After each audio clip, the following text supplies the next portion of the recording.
voilà ce que déclare Trump dans une interview accordée à NBC. On change de dossier. Je suis déçu par la Russie et je ferai une déclaration majeure lundi. Trump qui affirme également que les États-Unis vont envoyer des armes à l'Ukraine par l'intermédiaire de l'OTAN, notamment des Patriotes. Et ça, c'est pas rien, mais que les alliés de l'OTAN vont financer à 100%. À quelle grande... Oui, on va en reparler parce qu'il y a un loup quand même. Mais bon...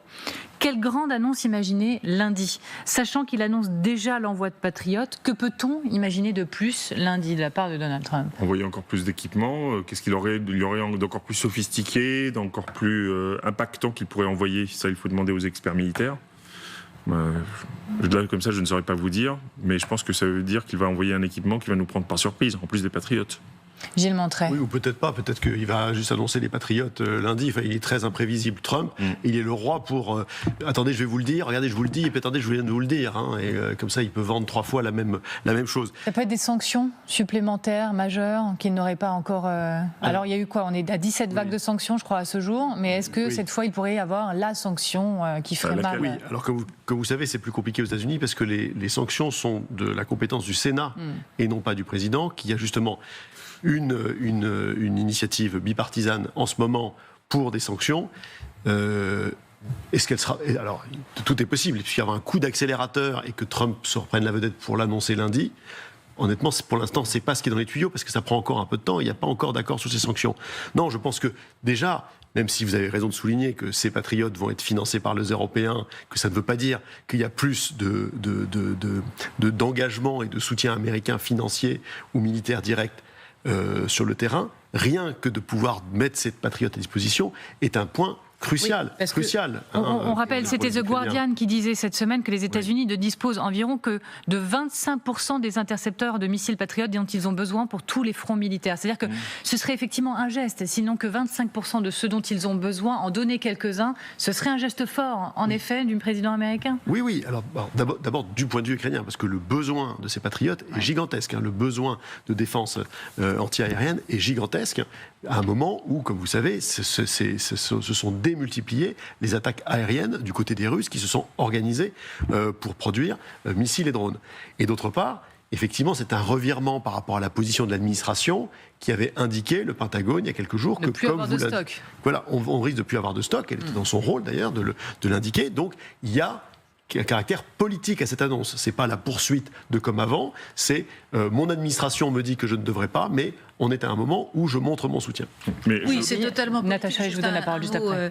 Il faut se souvenir qu'il y a quelques jours déjà, Friedrich Merz avait de son côté annoncé que l'Allemagne allait acheter des patriotes pour les donner à l'Ukraine. Et on est dans ce cadre-là, c'est-à-dire que quoi qu'il arrive, c'est l'Europe qui va payer en finançant l'industrie militaire américaine. C'est formidable. Donc Donald Trump a une ancienne qu'il répète systématiquement, c'est les États-Unis payent pour la sécurité des Européens. C'est exactement l'inverse. C'est-à-dire que nous finançons la dette américaine et nous entretenons l'industrie d'armement américaine. Et le problème, c'est que parmi les pays européens, l'Allemagne et d'autres n'ont pas l'air de vouloir changer cela. Mais vous retenez pas le geste de Trump qui donnerait malgré tout des patriotes, qui ferait le geste de donner des patriotes? C'est important, mais en effet, je rejoins Gilles, c'est beaucoup de communication, de posture, et en effet, la question, c'est celle des sanctions, et les sanctions, ça ne dépend pas entièrement de lui. Sur ce point-là, malheureusement, à court terme, on n'a pas le choix que d'acheter les patriotes américains. Ça nous renvoie à notre faiblesse, notre faiblesse industrielle. Je crois que tout le monde en a conscience maintenant. Simplement, il ne suffit pas de se réveiller un matin et dire maintenant on va construire des armes. C'est très long, ça demande des investissements et il est temps de décupler la vitesse.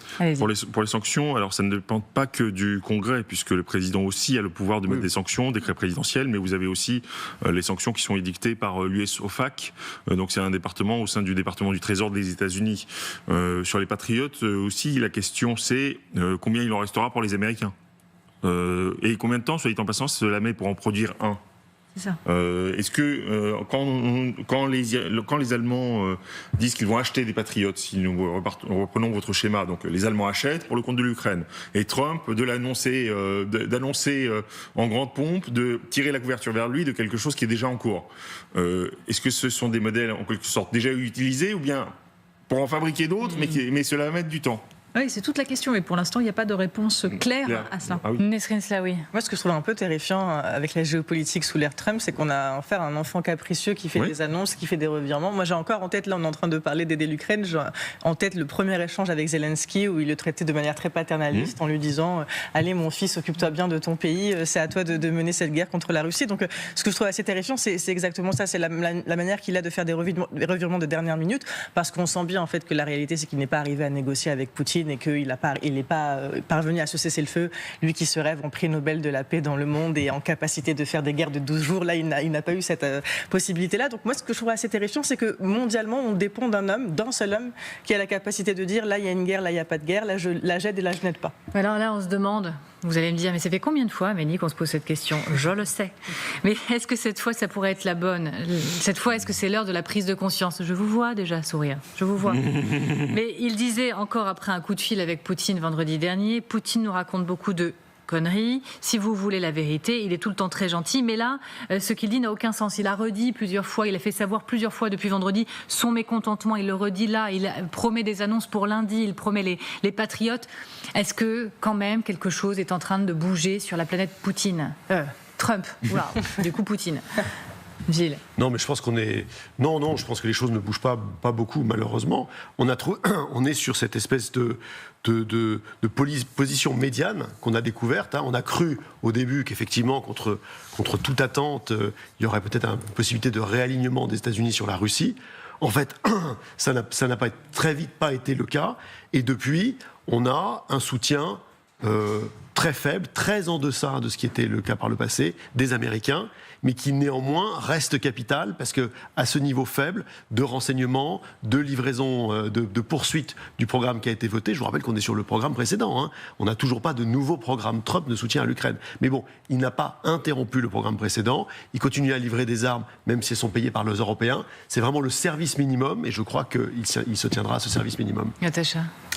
Le problème, on en revient toujours à la même question. Si on s'extrait des revirements journaliers de Donald Trump, on regarde sur le temps long.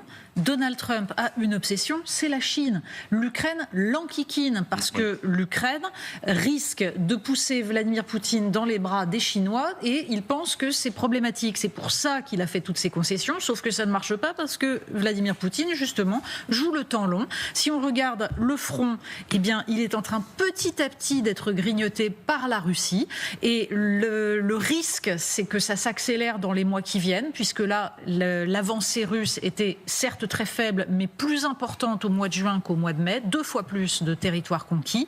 Donc il y a un danger du fait de cette espèce de faiblesse du soutien qui, en fait, permet juste à l'Ukraine de se maintenir vaguement la tête hors de l'eau. Mais tant que Vladimir Poutine considérera que son avantage, c'est de continuer la guerre, la situation risque d'être bloquée. Vous êtes aussi expert en renseignement russe. Que savez-vous de l'état d'esprit de ce côté-là? Est-ce qu'ils sont dans une confiance absolue? Est-ce que ça vacille en tant soit peu, selon vous, côté russe? J'ai pas l'impression. Là, ce que je vous vois, depuis le début du conflit, c'est toujours le même schéma auquel nous assistons. Quand une des parties au conflit, donc à la guerre entre l'Ukraine et la Russie, fait quelque chose, l'autre limite ensuite, ou bien limite les dégâts. Je vous donne un exemple très simple. Les Ukrainiens, à un moment, utilisaient des drones turcs Bayraktar. Du jour au lendemain, ils ont disparu. Pourquoi? Problème de drones, les Russes se seraient adaptés face à la menace des Bayraktar, etc., etc. Et là, qu'est-ce que je vois récemment hier? Si vous vous souvenez, les Ukrainiens abattaient des militaires ou des responsables en plein Moscou, en pleine Russie. On est à la barre des Russes.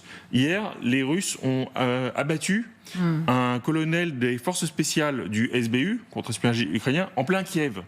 Donc, de nouveau, il reste sur la mentalité œil pour œil, dent pour dent, et sur les territoires, là, tout ce que je peux vous dire, c'est qu'il faut appliquer, qu'elle s'applique, la formule qu'utilisait Staline.